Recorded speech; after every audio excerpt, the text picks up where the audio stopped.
nothing, history should not repeat itself, and this was totally off the record, that India has moved on. So a real perceptible change over there, and let me tell you, this is the BJP ruled state. This is the state which post Babri Masjid demolition, the government at that time was dismissed for failing to maintain law and order. But right now the situation is very different. The government is very cautious. He has left nothing to chance, and Shivraj Singh Chauhan, the Chief Minister, has made an appeal for peace, and has also given a strict and a stern warning to all the administrative officers. All the SPs and collectors of 50 districts have been told that no nonsense, no violence will be tolerated, and if anything happens, their heads will roll. So strict warning over there, and of course they don't want history to repeat. And secondly, there has been an unprecedented security cover in Madhya Pradesh. We have never seen anything like this before.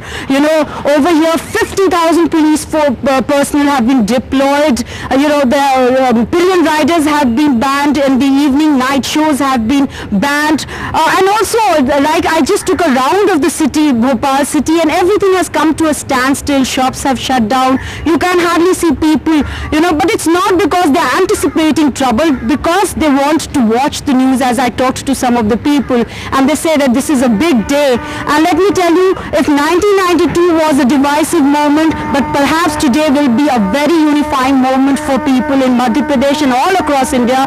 People, Aam Aadmi and the government are very clear that they want peace at any cost.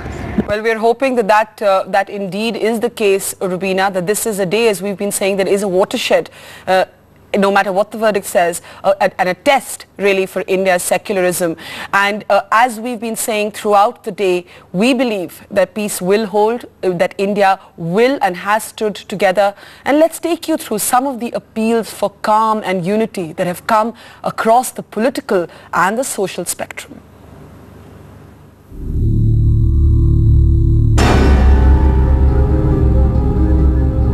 The India story is more than a dispute about a place whether one particular religious group is entitled to that place or another religious group. मैं आज भी कहूंगा अपने सब कार्यकर्ताओं को, आप supreme court के निर्णय को स्वीकार करें. We love secularism. We love all the caste and creed should stay here peacefully even throughout the country. We want that peace should be maintained. आइए हम सब मिलकर के शांति, सद्भाव का माहौल बना करके धैर्य के साथ अपने देश का नाम रोशन करें. मैं सारे पंजाबियों ਨੂੰ अपील करदा है कि पूरे अमन शांति नाल ਆਪਾਂ जो भी फैसला आउंदा ਆਪਾਂ ਮੰਨਣਾ, क्योंकि हर सिटीजन की ड्यूटी है कि जो जुडिशियल फैसला है उन्होंने मानना. कि ऐसे समय देश में ये निर्णय जब आएगा तो जो न्यायालय का निर्णय है उसका हमने सम्मान करना चाहिए. I don't know if you're ready to leave it behind, but we should be. That we all need to follow with as much peace and love that we have for each other. We have to agree with ourselves as modern people to live in the modern world according to modern principles.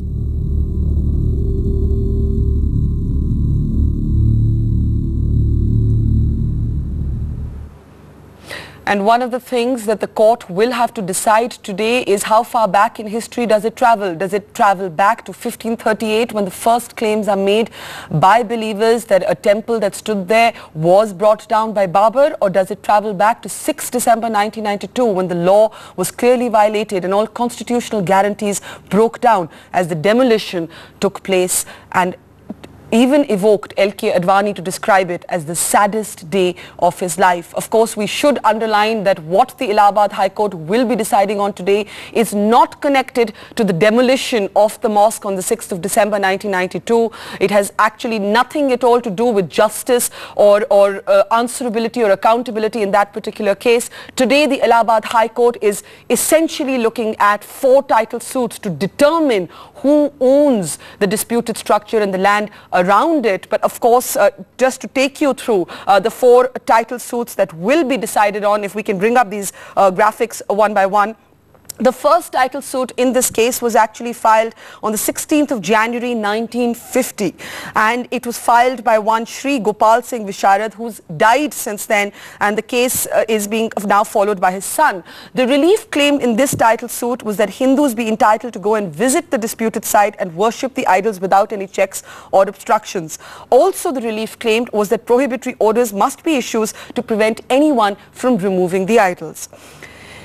The second title suit was filed on the 17th of December 1959. This was filed by the Nirmohi Akhada through its Mahant. Interestingly, the Nirmohi Akhada in this case was one of the people in favor of reconciliation and not in favor of this verdict. But that was something that the Supreme Court decided was not happening, that reconciliation had failed all this time, so it was not about to happen now. The relief claimed by the Nirmohi Akhada was to give the management of the disputed site to the descendants of the Mahant Raghunath Das's descendants. That's the Mahant of the Nirmohi Akhada. Then on the 18th of December, the third title suit was filed by Muslim groups. This was in 1961. The relief claimed in this title suit that was filed by the Central Board of the Waqfs of Uttar Pradesh through its secretary and 9 other Muslim petitioners was that the disputed site must be declared a mosque and the adjoining area to the mosque a Muslim graveyard.